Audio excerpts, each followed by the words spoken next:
Hello everyone, welcome to my channel in study for you. आज हम पढ़ने वाले हैं 12th क्लास का चैप्टर 11 जो कि है अल्कोहल, फिनोल और ईथर। इसके बारे में आज हम मेनली यहाँ पर पढ़ेंगे। तो सबसे पहले जो है मैं आपको बता देती हूँ अल्कोहल होते क्या है। अल्कोहल का क्या होता है, जब एक कार्बन चेन के ऊपर एक OH ग्रुप अटैच हो जाता है उसे हम कहते हैं क्या, अल्कोहल। बट जब यही OH ग्रुप एक बेंजीन रिंग के ऊपर अटैच हो जाता है तो इसे हम बोलते हैं क्या, फिनोल बोल देते हैं। बट अब ईथर क्या होता है, ईथर होता है ROR, यानी कि दोनों साइड कार्बन चेन होगी, बीच में है हाइड्रोक्सी ग्रुप। कौन सा ग्रुप, सॉरी हाइड्रोक्सी नहीं, ऑक्सी ग्रुप। इसे हम कहते हैं क्या, ईथर कह देते हैं। क्लियर। तो ये तो हो गया छोटा सा थोड़ा सा इंट्रो इसका कि अल्कोहल, फिनोल और ईथर होता है क्या है। अब यहाँ पर मेनली जो है हम इसकी पढ़ेंगे क्लासिफिकेशन, कि क्लासिफिकेशन इसकी है क्या। ठीक है, तो जो इसकी क्लासिफिकेशन है वो ये है मेनली, सबसे फर्स्ट है मोनोहाइड्रिक, डाईहाइड्रिक, ट्राईहाइड्रिक और पॉलीहाइड्रिक। क्या होते हैं, हाइड्रिक यानी कि OH ग्रुप। OH ग्रुप को क्या कहते हैं, हाइड्रिक या फिर हाइड्रोक्सिल ग्रुप कह देते हैं। फर्स्ट है मोनोहाइड्रिक, यानी कि जब एक OH ग्रुप जुड़ा हुआ होगा। क्या, जब ओनली एक OH ग्रुप जुड़ा हुआ होगा उसे कहेंगे मोनोहाइड्रिक। जब दो OH ग्रुप जुड़े हुए दिखेंगे उसे कहेंगे डाईहाइड्रिक। और जब तीन OH ग्रुप आपको जुड़े हुए दिखेंगे उसे कहेंगे ट्राई। और देन जब ज़्यादा हो जाएंगे तो पॉली। फर्स्ट वाला आप देख रहे हैं यहाँ पर कितने OH ग्रुप है, ओनली 1, यानी कि क्या है, एक मोनोहाइड्रिक है। यहाँ पर आप कितने OH ग्रुप देख रहे हैं, 2, यानी कि क्या है, एक डाईहाइड्रिक है। ये एक ट्राईहाइड्रिक है क्योंकि यहाँ पर 3 OH ग्रुप है। ठीक है, देन सेम यही केस बेंजीन रिंग के साथ होता है, यानी कि फिनोल वाले केस में होता है। जब एक OH ग्रुप यानी कि ये बेंजीन रिंग के ऊपर जुड़े हुए हैं, ये 2 हैं, डाईहाइड्रिक, ट्राईहाइड्रिक, ये इस तरीके से हो जाते हैं। देन इसके बाद हम देखते हैं कि कंपाउंड जो है कंटेन करते हैं sp3 हाइब्रिडाइजेशन, यानी कि जो हाइब्रिडाइजेशन के बेसिस पे है किस तरीके से क्लासिफाइड करते हैं। देखो, जब सारे सिंगल बॉन्ड होते हैं तो हाइब्रिडाइजेशन क्या होती है, sp3।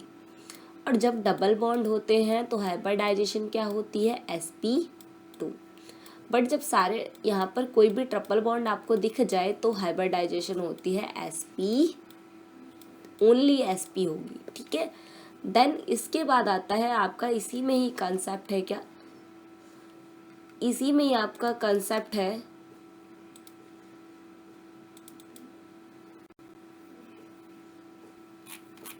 इसी में आपका जो कंसेप्ट है वो क्या है, प्राइमरी, सेकेंडरी और टर्सरी होते क्या है।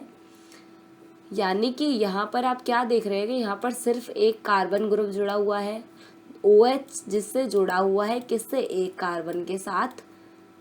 इसके पीछे या तो कोई दूसरा कार्बन ना हो या तो इसके पीछे एक कार्बन हो, सपोज CH3, CH2 और OH। यानी कि OH जिस कार्बन के साथ जुड़ा है उसके पीछे या तो कोई कार्बन ना हो या तो उसके पीछे एक कार्बन हो, इसे हम कहते हैं प्राइमरी अल्कोहल।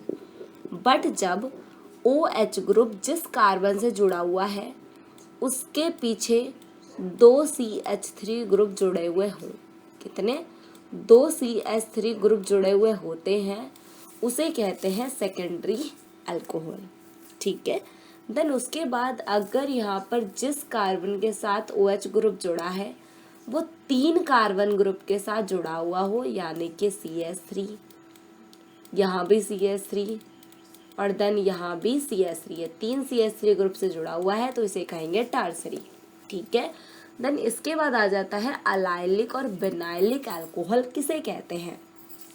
चलो, अलाइलिक अल्कोहल वो अल्कोहल होते हैं जब OH ग्रुप जिस कार्बन के साथ जुड़ा है जस्ट उसके पीछे वाला कार्बन डबल बॉन्ड से जुड़ा हुआ होना चाहिए, उसे कहते हैं अलाइलिक ग्रुप। एक और एग्जाम्पल दे रखा है, इसमें OH जिस कार्बन के साथ जुड़ा है उसके जस्ट पीछे वाला कार्बन डबल बॉन्ड से जुड़ रहा है, तो ये भी हमारा अलाइलिक का एग्जाम्पल है। देन इसके बाद अगर हम बात करें विनाइलिक की, तो विनाइलिक क्या होता है, जब OH ग्रुप जिस कार्बन के साथ जुड़ा हुआ है वो डबल बॉन्ड बना रहा हो, ठीक है, यानी कि जिस कार्बन के साथ OH ग्रुप जुड़ा हुआ है वो डबल बॉन्ड से जुड़ा हुआ होना चाहिए, इसे कहेंगे विनाइलिक अल्कोहल, ठीक है। और अलाइलिक क्या होता है, जब OH जिस कार्बन के साथ जुड़ा है जस्ट उसके पीछे वाला कार्बन डबल बॉन्ड से जुड़ा हुआ होना चाहिए। देन इसके बाद हम आ जाते हैं बेंजाइलिक अल्कोहल, ठीक है। बेंजाइलिक अल्कोहल कौन से होते हैं, जब बेंजीन ग्रुप के ऊपर अल्कोहल जुड़े हुए होते हैं, ठीक है। अब OH ग्रुप जिससे जुड़ा है किससे, एक कार्बन से, या तो इसके पीछे कोई कार्बन हो या तो कोई कार्बन ना हो, इसे कहेंगे प्राइमरी बेंजाइलिक अल्कोहल। जब यहाँ पर दो कार्बन जुड़े हुए हों उसे कहेंगे सेकेंडरी, यानी कि एक तो ये जुड़ा है और एक ये जुड़ा हुआ है। यहाँ पर आप क्या देख रहे हो कि यहाँ पर 1, 2 और 3 कार्बन ग्रुप जुड़े हुए हैं, इसे कहेंगे टर्सरी, ठीक है। अब ये तो हो गई ये सारी चीज़ें, ये sp3 के केस में था। देन sp2 वाले में डबल बॉन्ड यानी कि विनाइलिक, जो मैंने अभी थोड़ी देर पहले बताया था, विनाइलिक क्या होता है, OH ग्रुप जिस कार्बन से जुड़ा है वो डबल बॉन्ड से जुड़ा हुआ होना चाहिए। देन उसके बाद फिनोल्स के बारे में हम थोड़ी देर में पढ़ेंगे, अभी उससे पहले आप देख लीजिए ईथर क्या होता है। तो ईथर नॉर्मली तो मैंने आपको बता दिया था कि ईथर क्या होता है, ROR, ये है हमारा ईथर। ईथर यहाँ पर 2 टाइप के होते हैं, पहला है सिमेट्रिकल या फिर सिंपल ईथर, दूसरा है अनसिमेट्रिकल ईथर। सिमेट्रिक ईथर वो ईथर होता है जब O के दोनों साइड सेम ग्रुप लगे हों, यानी कि CH3 और CH3। अब जरूरी नहीं है यहाँ पर सिर्फ CH3 हो, यहाँ पर हो सकता है C2H5 ग्रुप हो, इधर भी C2H5 हो, बस आपको याद रखना है जो इधर ग्रुप है वही सेम ग्रुप आप इधर अटैच कर दो, इसे कहेंगे सिमेट्रिकल ईथर। इसका नाम क्या हो जाएगा, इसका नाम हो जाएगा मिथॉक्सी मीथेन।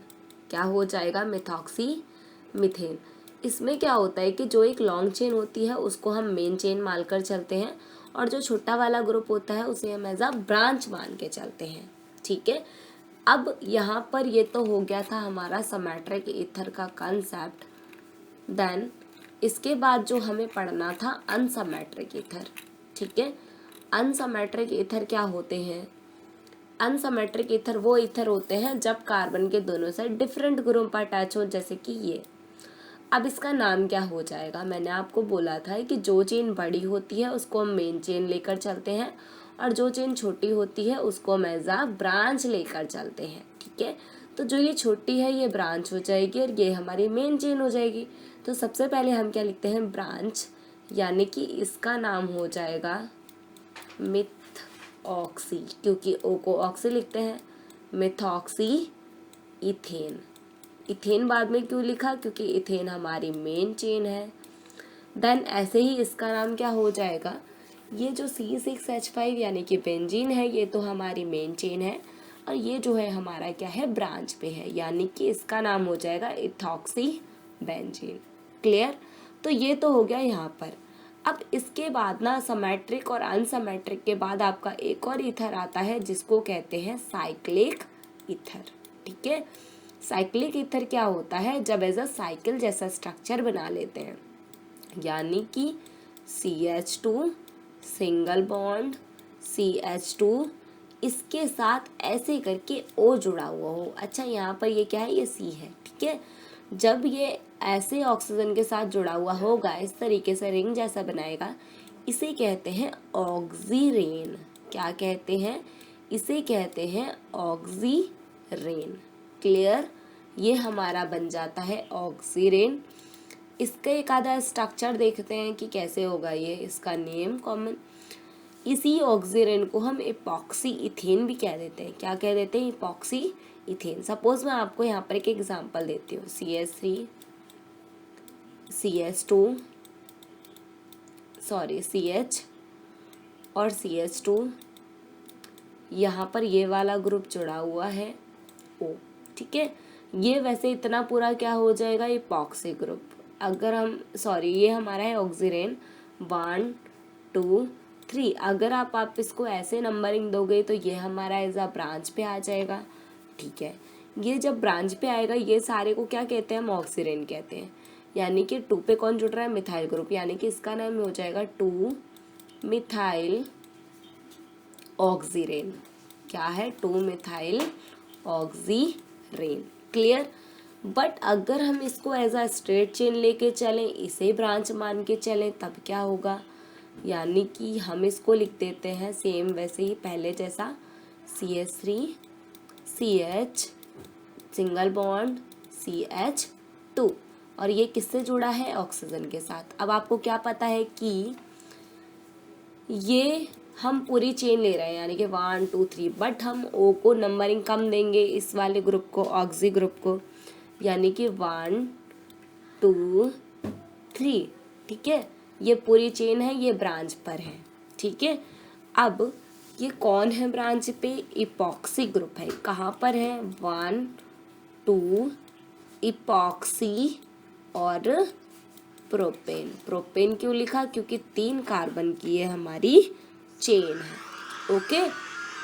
तो ये आपका हो जाएगा ईथर का कंसेप्ट कंप्लीट।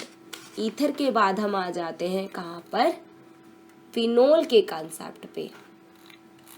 फिनोल क्या होता है, फिनोल होता है जब आप बेंजीन रिंग के ऊपर क्या जोड़ देते हैं, OH सॉरी, जब ये बेंजीन रिंग के ऊपर आप OH ग्रुप जोड़ देते हैं तो क्या होता है, इसे हम कहते हैं फिनोल। बट अगर ये टॉलिन के ऊपर OH ग्रुप जुड़ा हुआ दिख जाए, इसे बोलते हैं किरसॉल। बट आपको यहाँ पर एक चीज़ याद रखनी होगी, ऑर्थो, पैरा और मेटा किसको कहते हैं, ठीक है। ये तो होती है मेन पोजीशन, इसे हम कहते हैं ऑर्थो, इसे कहते हैं मेटा, इसे कहते हैं पैरा। देन फिर से यहाँ पर ऑर्थो आ जाता है, देन यहाँ पर मेटा। याद कैसे रखोगे, मेटा पहले आएगा, पैरा। नाम याद रखो, ये छोटी सी ट्रिक है, ओमपाल। क्या याद रखोगे, ओमपाल, यानी कि O से ऑर्थो, माँ से यानी कि मेटा, पी पाल से है क्या, पैरा, यानी कि पहले ऑर्थो आएगा फिर मेटा फिर पैरा। क्लियर। देन इसके बाद आपको क्या याद रखना है कि जब CH3 के साथ OH ग्रुप जुड़ा हो, OH कहाँ जुड़ा होगा, पैरा पे। ये पैरा है, ये मेटा है, सॉरी ये ऑर्थो है, ये मेटा है, ये पैरा है, ठीक है। इसका नाम हो जाएगा ऑर्थो किरसॉल। यानी कि CH3 के साथ जब OH ग्रुप दिखता है उसे हम किरसॉल पढ़ते हैं, बट किरसॉल कौन सी पोजीशन पे है, ऑर्थो पे। देन वही जब CH3 तो मेन पोजीशन पे है और ऑर्थो कहाँ पर है, मेटा पे, इसका नाम हो जाएगा मेटा किरसॉल। देन जब ये पैरा पे है तो इसका नाम हो जाएगा पैरा किरसॉल। देन इसके बाद है क्या कि जब 2 OH ग्रुप अटैच होंगे, यानी कि 2 हाइड्रोक्सिल ग्रुप आ गए यहाँ पर, यानी कि वैसे देखा जाए तो ये डाईहाइड्रोक्सी हो गया है ना। तो जब 2 OH ग्रुप देखने को मिलते हैं इसे बोलते हैं कैटेहॉल। जब फर्स्ट और सेकंड पोजीशन पे हो, क्या है नाम, कैटेहॉल है।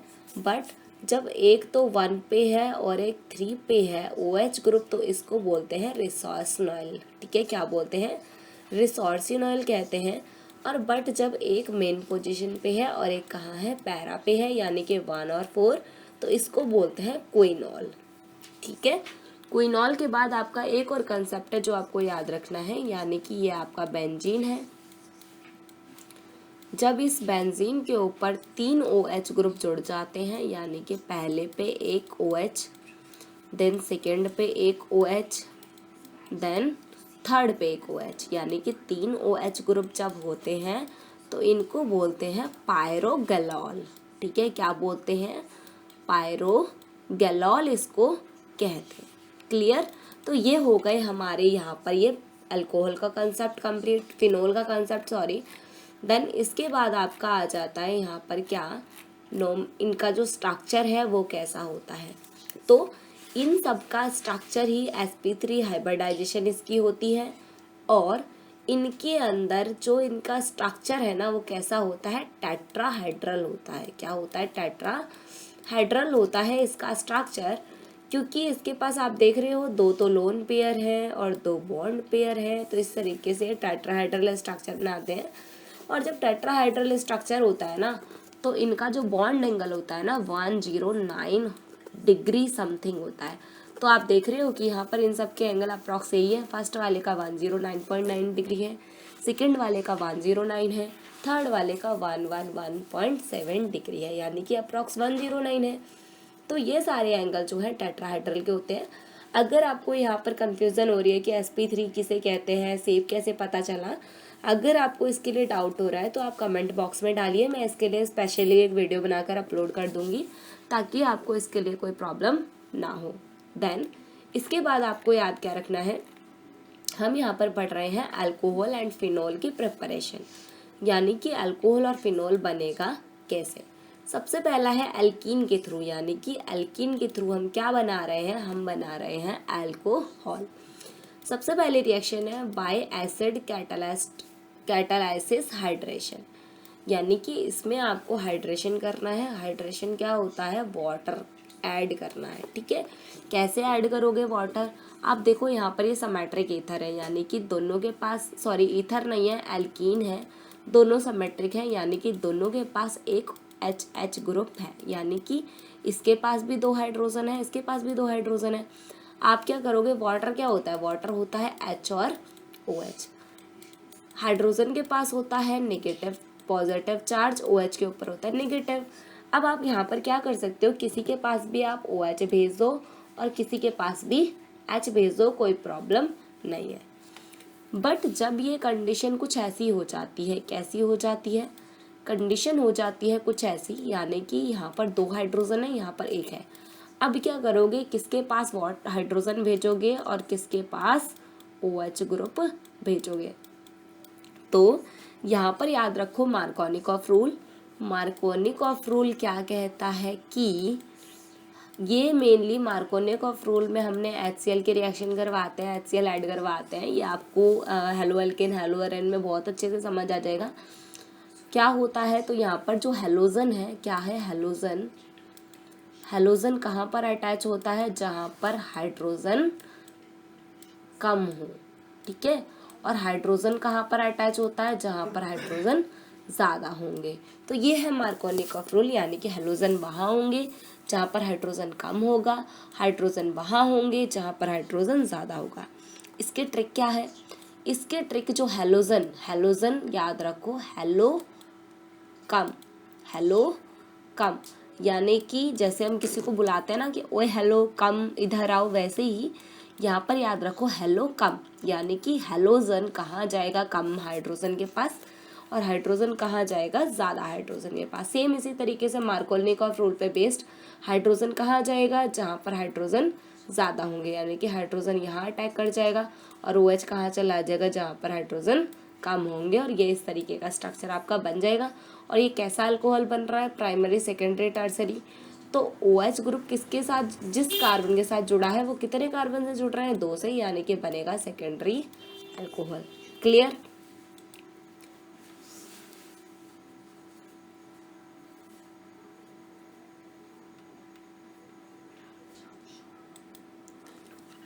हाँ जी, नेक्स्ट रिएक्शन है hydroboration oxidation. Most important reaction है एग्जाम ऑफ व्यू से, क्योंकि ये रिएक्शन एग्जाम में भी पूछी जाती है, तो इस रिएक्शन को आपको ज़रूर करना चाहिए। देन इस रिएक्शन में मैं आपको एक्सप्लेन कर देती हूँ कि होता क्या है मेनली।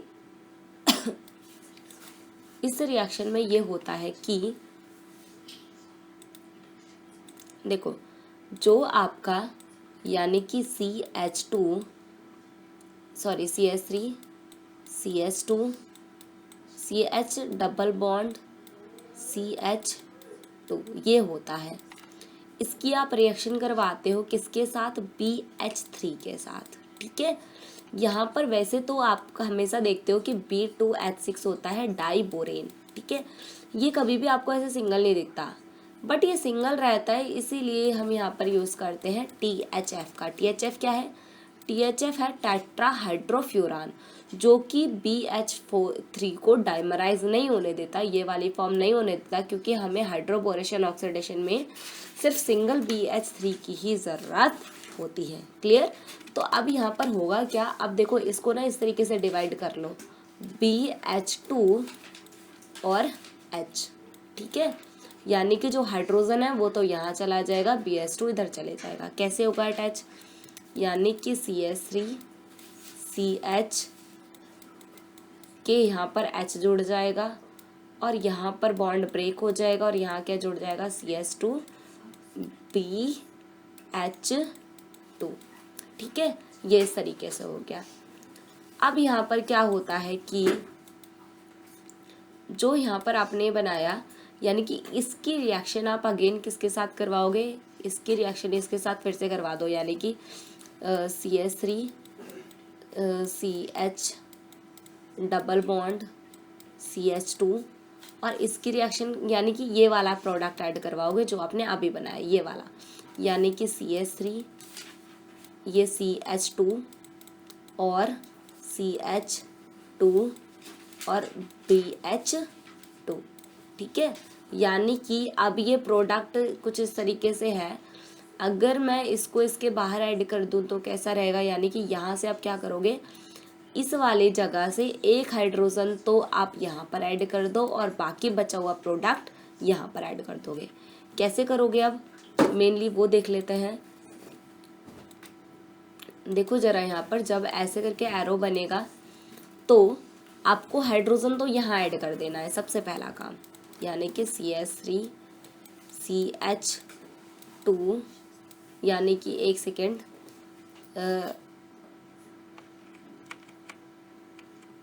यानी कि यहाँ पर क्या आ जाएगा CH, यहाँ पर आपने H जोड़ दिया, ठीक है।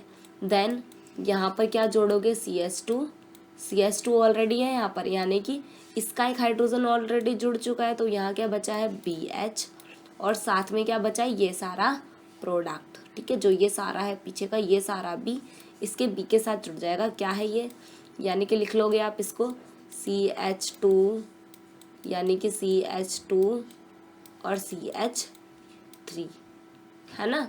तो ये सारी चीज़ें आप यहाँ पर कर लोगे, ठीक है।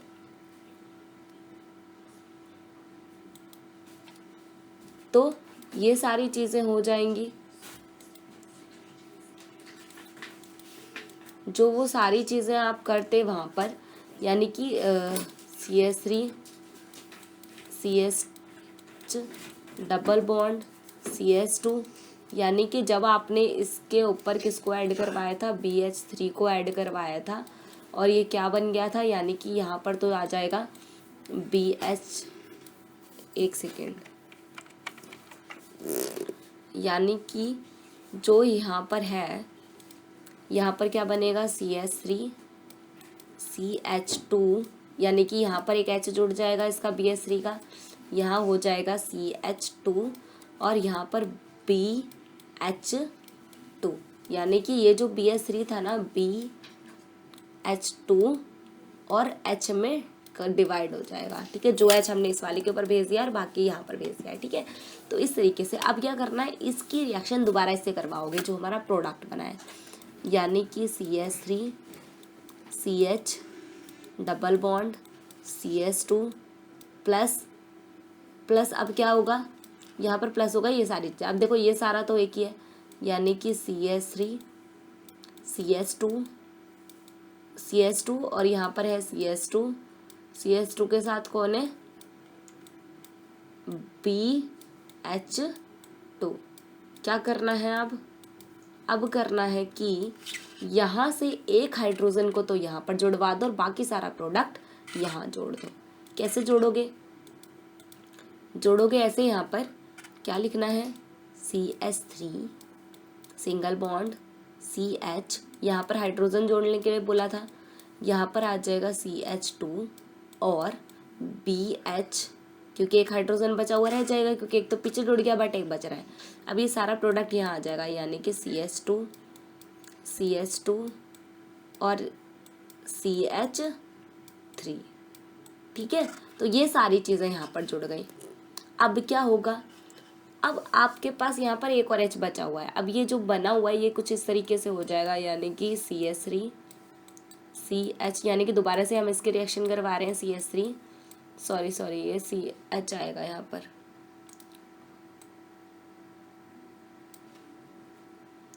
जो ये है यानी कि CH डबल बॉन्ड CH2।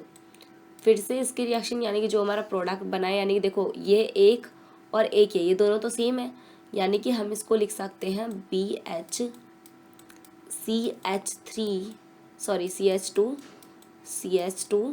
और CH3, ठीक है, क्योंकि हमने इस साइड से लिख दिया है CH2 CH3, तो इस साइड से जुड़ा हूँ मैं, ठीक है। मैं इस चीज़ को रफ कर देती हूँ क्योंकि आपने लिख लिया होगा आई थिंक ये चीज़ें, तो ये इस तरीके से हो जाती हैं।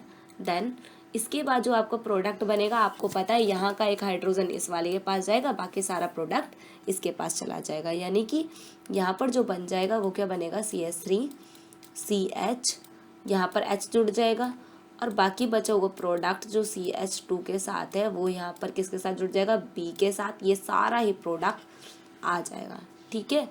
और ये सारा प्रोडक्ट क्या होगा, ये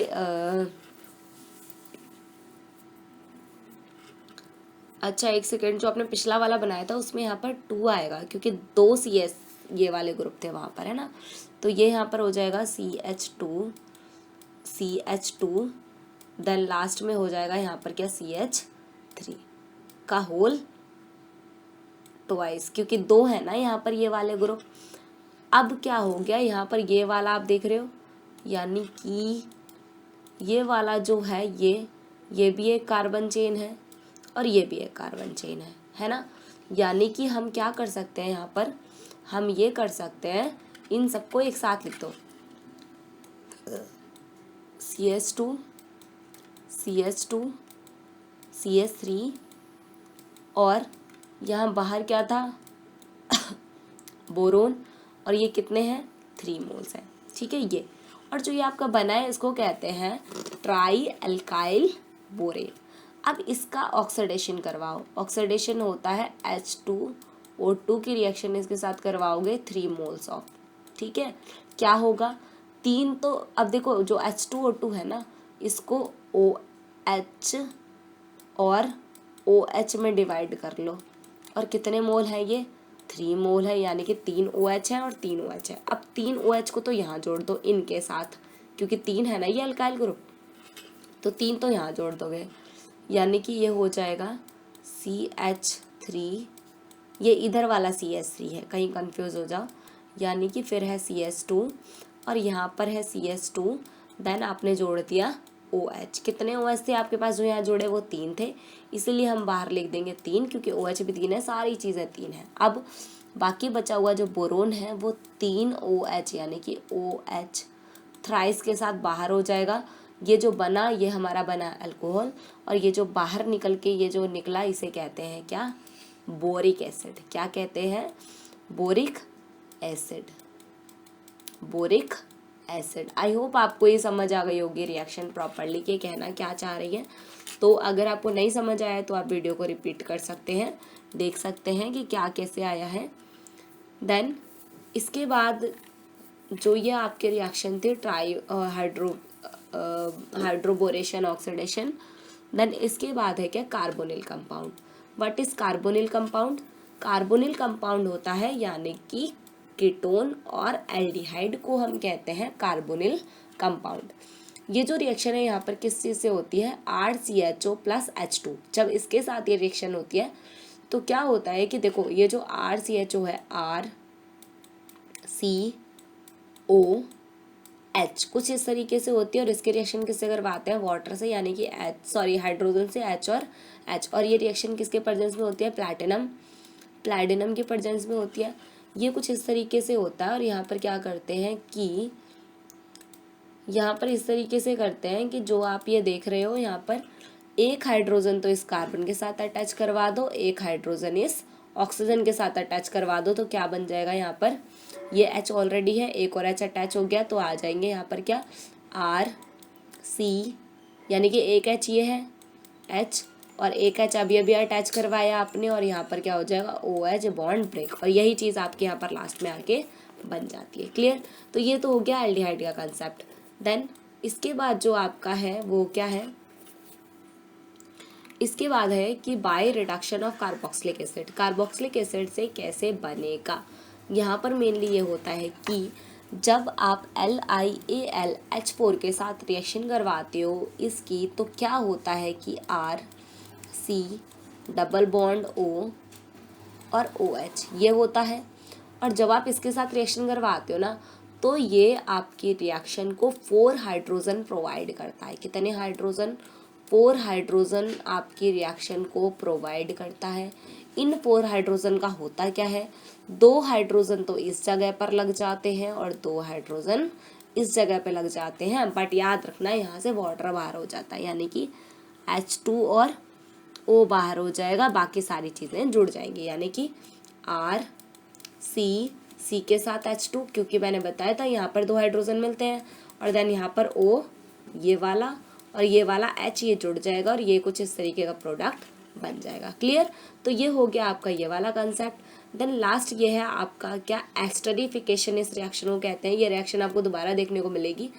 यहाँ पर क्या होता है, RCOOH प्लस OHR डेस, इसकी रिएक्शन जब आप करवाते हो तो यहाँ से वाटर बाहर होता है ऐसे करके, H और OH, और आपका क्या बन जाता है, RCOOR डेस। और जब COOR डेस, COO बीच में होता है, इसे कहते हैं एस्टर। क्या कहते हैं?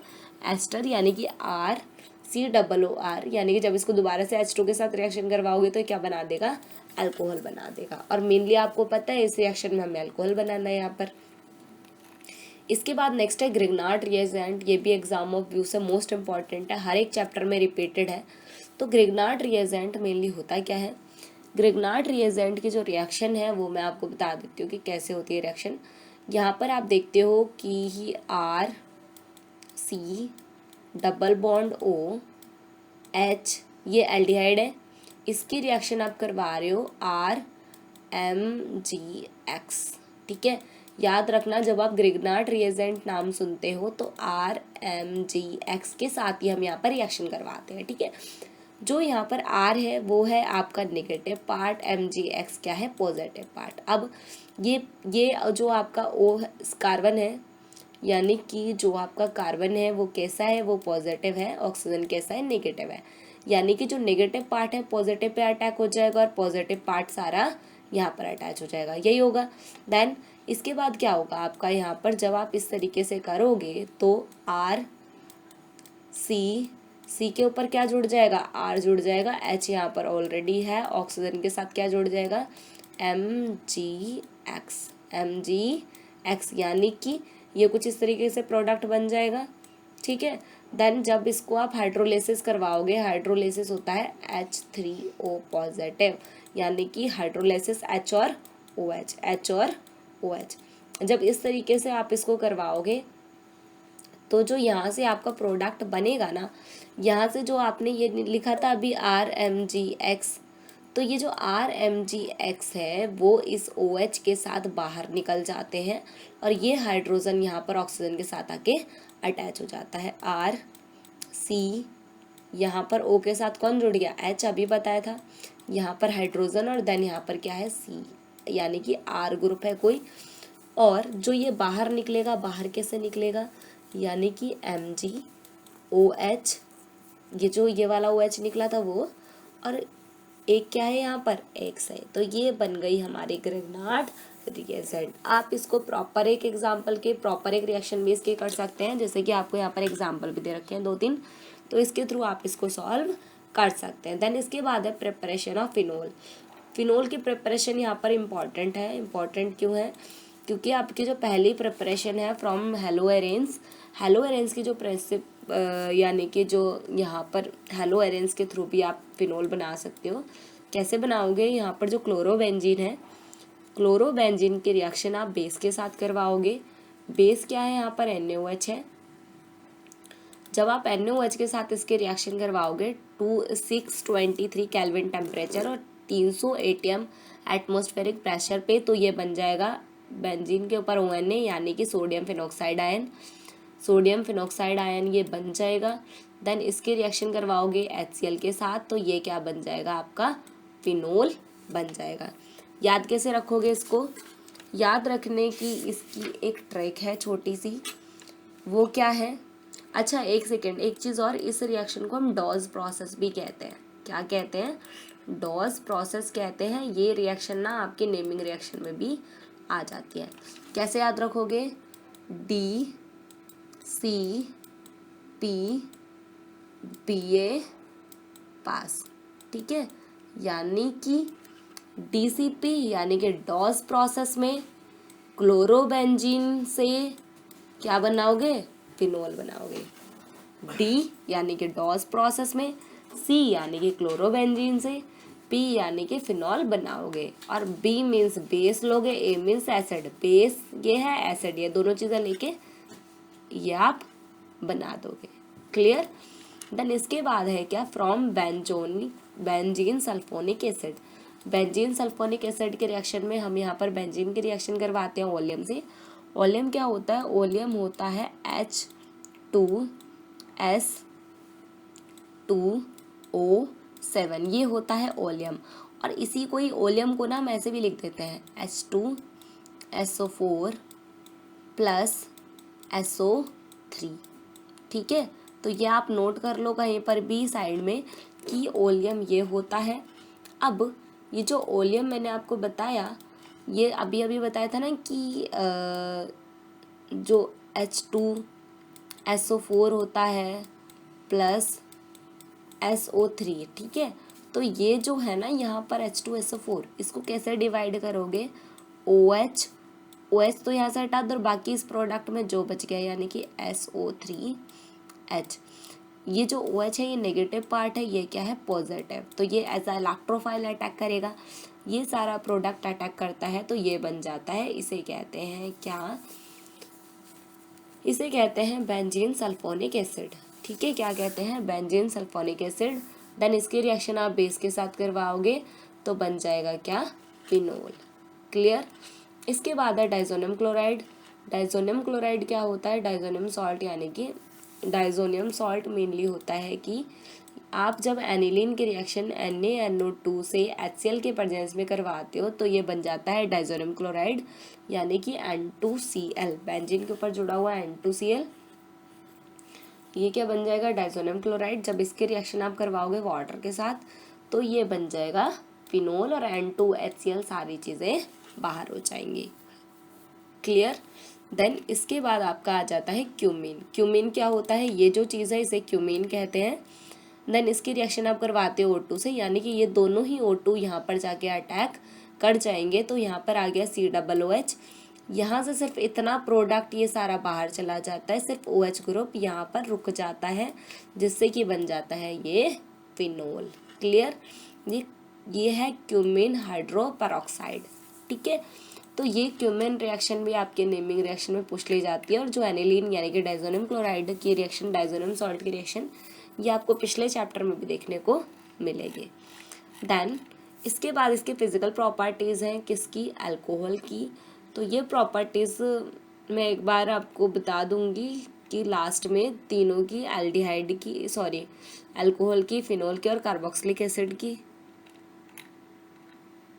अल्कोहल, फिनोल और ईथर की जो रिएक्शंस हैं। देन इसके बाद हम यहाँ पर क्या पढ़ेंगे कि केमिकल रिएक्शंस। किसकी केमिकल रिएक्शंस? हम यहाँ पर जो पढ़ेंगे वो अल्कोहल और फिनोल्स के होंगे आई थिंक। हाँ जी, ये फर्स्ट है अल्कोहल फिनोल का एसिटिक कैरेक्टर के बारे में कि कैसे पता चलेगा। यहाँ पर जो है 2 मोल्स ऑफ ROH के रिएक्शन Na से करवाओगे। रिएक्शन विद मेटल, मेटल इसलिए लिया क्योंकि Na था, इसीलिए हमने यहाँ पर मेटल ले लिया एक। जब ROH प्लस 2Na इसके रिएक्शन करवाओगे तो क्या होगा? यहाँ से हर बारी वाटर बाहर निकलता है, यानी कि यहाँ से बॉन्ड ब्रेक हो जाएगा, N2 बाहर और Na अंदर, ठीक है। तो इस तरीके की रिएक्शन होती है। सेम यही हमने यहाँ पर फिनोल के साथ करवा के देखा हुआ है। 2 मोल्स ऑफ फिनोल है प्लस 2Na है, यहाँ से जो है 2 हाइड्रोजन तो बाहर निकल जाएंगे और ये चीज़ें यहाँ पर ऐड हो जाएंगी। क्लियर? तो ये हो गया आपका रिएक्शन विद मेटल। देन उसके बाद नेक्स्ट है एसिडिटी ऑफ फिनोल। याद रखना जब हम एसिडिटी चेक करते हैं तो जितने ज़्यादा इलेक्ट्रॉन डोनेटिंग ग्रुप यहाँ पर लगे होंगे उतना ही एसिडिक कैरेक्टर इंक्रीज होगा। ठीक है, जितने इलेक्ट्रॉन डोनेटिंग ग्रुप होंगे उतना ही एसिडिक कैरेक्टर डिक्रीज हो जाएगा।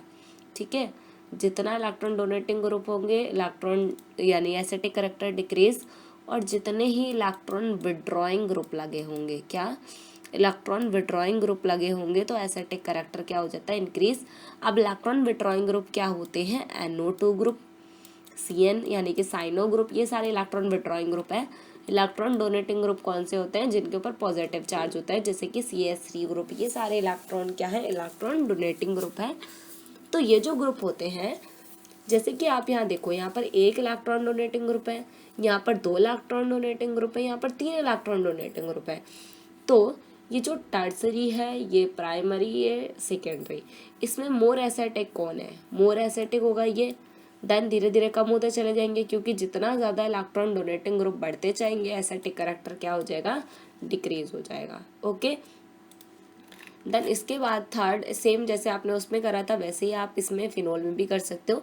जितने ज़्यादा इलेक्ट्रॉन विड्रॉइंग ग्रुप यहाँ पर इंक्रीज हो जाएंगे एसिडिक कैरेक्टर इंक्रीज होगा, और जितने ज़्यादा इलेक्ट्रॉन विड्रॉइंग ग्रुप इंक्रीज होंगे उतना ही एसिडिक कैरेक्टर क्या हो जाएगा, डिक्रीज हो जाएगा। और इलेक्ट्रॉन विड्रॉइंग ग्रुप कौन कौन से हैं, इलेक्ट्रॉन विड्रॉइंग ग्रुप हैं आपके NH2, CH4, CH3, OCH3, ये सारे क्या हैं, इलेक्ट्रॉन डोनेटिंग ग्रुप है। इलेक्ट्रॉन विड्रॉइंग ग्रुप क्या है, NO2, CN, ये सारे क्या है, इलेक्ट्रॉन विड्रॉइंग ग्रुप है। क्लियर। देन इसके बाद आपका ये कंसेप्ट यहाँ पर कंप्लीट हो जाता है। इसके बाद आपका जो आता है एस्टरिफिकेशन, जो मैंने आपको बताया था कि एस्टरिफिकेशन इम्पॉर्टेंट है। तो एस्टरिफिकेशन में क्या होता है, वही जो मैंने आपको बताया, मेनली यहाँ से वाटर बाहर हो जाता है, यानी कि यहाँ से H और यहाँ से OH बाहर, वाटर बाहर। ये चीज़ आप लोग कर सकते हो खुद से ट्राई, सेम ये इसमें दिया हुआ है, और ये चीज़ इतनी ज़्यादा इम्पॉर्टेंट नहीं है। देन इसके बाद आपका आ जाता है क्या, ऑक्सीडेशन क्या होता है, एडिशन ऑफ ऑक्सीजन, यहाँ पर आप ऑक्सीजन ऐड कर देते हो। देन डिहाइड्रेशन क्या होता है, जब पानी बाहर निकल जाता है, वाटर बाहर निकल जाता है। ठीक है, देन इसके बाद आपको यहाँ पर पढ़ना है रिएक्शन विद फिनोल, और ये जो रिएक्शन ऑफ फिनोल है ये हम नेक्स्ट वीडियो में पढ़ेंगे। और अगर आपको कोई भी डाउट है तो आप पूछ सकते हैं, कमेंट कर सकते हैं, कोई भी डाउट, कोई भी क्वेरी अगर आपको होती है तो। मिलते हैं नेक्स्ट वीडियो में। Thank you so much.